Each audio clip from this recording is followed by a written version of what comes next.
Gen Narumi is the current captain of the strongest squad in the Defense Force, Division 1, and also the Meister for the oldest numbers weapon in history, Kaiju Number 1. Gen is a unique case, not only having a bodysuit comprised of Kaiju Number 1's corpse, designed to bring out its best qualities, but Gen Narumi also has had Kaiju Number 1's retinas surgically implanted into his eyes to achieve complete synchronization. The newly dubbed strongest officer in the Defense Force, Gen Narumi has usurped his mentor Isao Shinomiya's place since the latter took a more backseat approach to leading. This honor is not passed lightly, as Gen Narumi is indeed capable of bringing out over 98% of his combat potential in battle, the highest amount recorded without using one's numbers weapon. Under his surface level serious nature, Gen Narumi is a very immature and childish man. He's well known amongst the First Division for constantly shirking responsibility and being a lazy good for nothing. Gen often disrupts important Defense Force meetings by talking down to his superiors or just not showing up at all, and his only concerns in life are truly playing video games, ego surfing on social media and arguing with negative comments, or blatantly just ignoring any aspect of his job that doesn't revolve around actually slaying kaiju. However, all of these cons to his personality don't detract from the results Gen Narumi constantly delivers to the Defense Force. In his own words, Captain Narumi prioritizes skill above all else, whether it be from himself or the subordinates he chooses to enlist. Because once Gen is on a job, it's like a switch flips, coming off as an extremely capable captain and always accomplishing a mission without error. During battle, Gen Narumi wields a large double-edged bayonet rifle, capable of cutting and searing the wound with intense heat immediately after, which not only makes it harder for kaiju to regenerate, it also allows Gen to switch between short, mid, and long-range fighting types instantaneously, firing powerful projectile shots while also mixing in and landing critical slash attacks in close quarters. These combos have so much attack power behind them, they can cripple a Daikaiju class threat in one attack if the target isn't durable enough to take it. Gen's easily able to overwhelm an opponent with this battle style through extreme levels of speed, which exceed the agility of even top-class kaiju like number 8 or 9. Gen's able to perception blitz almost anyone in the series with little competition, and can even dodge attacks that he's completely caught off guard with. Even if Gen is wounded, his endurance is almost at a comparable level to the hardened exterior of a Daikaiju, as he's able to withstand all the same devastating attacks Kaiju Number 8 can in their duo fight against Kaiju Number 9. Gen's physical skills are impeccable, potentially rivaling or going above Hoshina Soshiro, and being a direct student to Isao Shinomiya, the Director General, this is of little surprise. Trained in the General's squadron style, Narumi has molded the combat techniques to better fit his chaotic approach to battle, and combined with his high intelligence and strategic adaptability, Gen created multiple additions to the squadron style specifically aiding in bayonet fighting.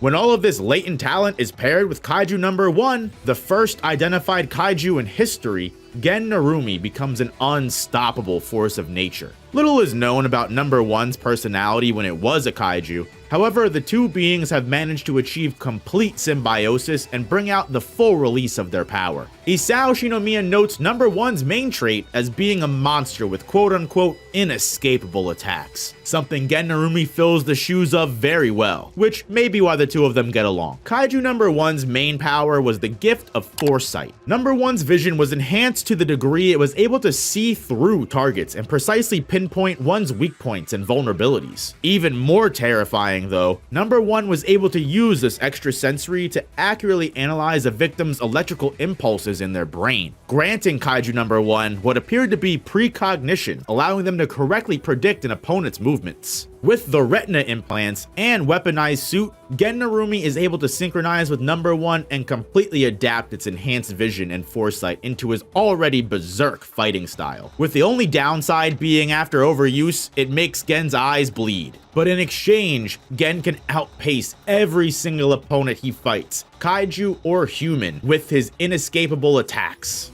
The foresight does come with one fatal weakness, in that it's unable to read the impulses of inanimate objects, since it requires analyzing the target's brainwaves, and is not really seeing into the future. Kaiju number 11 was able to abuse this fact by attacking and defending with water, throwing Gen Narumi off of his game thanks to having the memories of Isao Shinomiya. However, unknown to the late Director General, Gen Narumi had already evolved his numbers weapon past its original state as a kaiju, something never done before in the history of the Defense Force. By implementing multiple additional eyes into the weaponized suit, Gen is able to significantly increase the intensity and range of number 1's precognition, allowing the weapon's master to perceive even more minuscule actions, such as the movement of electrons, temperature fluctuations in the terrain, or quite literally any detail of the environment the fight is occurring in, upgrading what would be pseudo-precognition into an actual ability to see into the future. This latch-ditch effort to improve his abilities into something that would finally wow his late mentor ends up being the thing that turns the fight with Kaiju number 11 around, letting Gen not only surpass his own weaknesses, but finally transcend Isao and step out of the Director General's shadow. It's hard to not acknowledge Captain Narumi as the Defense Force's new strongest officer, even with all of his personality faults, as despite everything, Gen's the living proof of his own motto. Being well-mannered and proper in the eyes of the public means nothing in the face of undeniable skill.